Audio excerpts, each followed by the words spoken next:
இவெல்லாம் இதுலயே பீம் மாதிரி தான்டா இருக்கா சோட்டா பீம். இவெல்லாம் இதுலயே பீம் மாதிரி தான்டா இருக்கா சோட்டா பீம். பீம் மாதிரி இருக்கலாம். நான் ஒன்னே ஒன்று சொல்லவா, நான் அக்செப்ட் பண்ணிட்டேன்.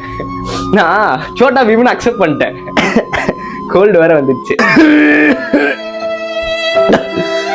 ஃபர்ஸ்ட் ஏஐல ஒருத்தன் கிரியேட் பண்ணி போட்டான். அடுத்து ஃபாலோவர்ஸ் ஆகிய நீங்க சோட்டா பீம் கூப்பிட ஆரம்பிச்சீங்க. ரேண்டமா தெருவில் போறவங்கலாம் கூப்பிட்டு சோட்டா பீம் தானே ப்ரோ நீங்க, தெரியும் ப்ரோ சோட்டா பீம் அப்படிலாம் கூப்பிட ஆரம்பிச்சானுங்க. ஒத்துக்கிறேன் நான் சோட்டா பீம்னு ஒத்துக்கிறேன். ஆனா நீங்க எல்லாம் சொல்லி சோட்டா பீம் நான் ஒத்துக்கல.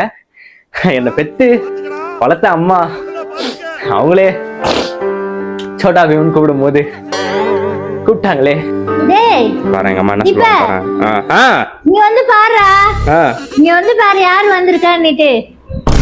சோட்டா பீம் நீ வந்திருக்க பாரு டிவில. யார் சொல்லி கொடுக்குறா உனக்கு இதெல்லாம்? டேய் யார் சொல்லணும்டா, பார்த்தாலே தெரியுதுடா. தோத்தா கூட பாக்குது பாரு அழகா. சோட்டா பீம் தான் இருக்கான் பாரு. அவன் பாக்குறதுக்கு என்ன மாதிரியா மறுகிறான்?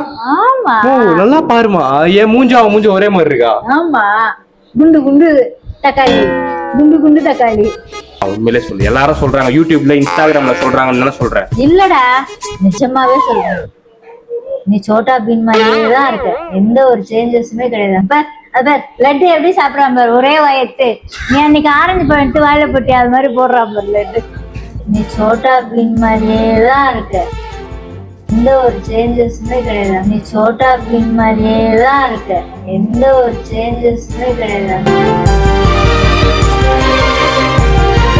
என்னதான் ஊரே சொன்னாலும் நீ என் பையன்டா, தீபக்டா, ஐடில வேலை செய்யற ஃபிட்னஸ் இன்ஃப்ளூயன்சர் D7 ட்ரிக்ஸ்ன்னு சொல்றதை விட்டுட்டு சோட்டா பீம் பாடுறா. டே டிவில சோட்டா பீம் போதுடா பாடுறா, உன்ன மாதிரியே இருக்கிறான் கொழுப்பா வச்சுக்கின்னு.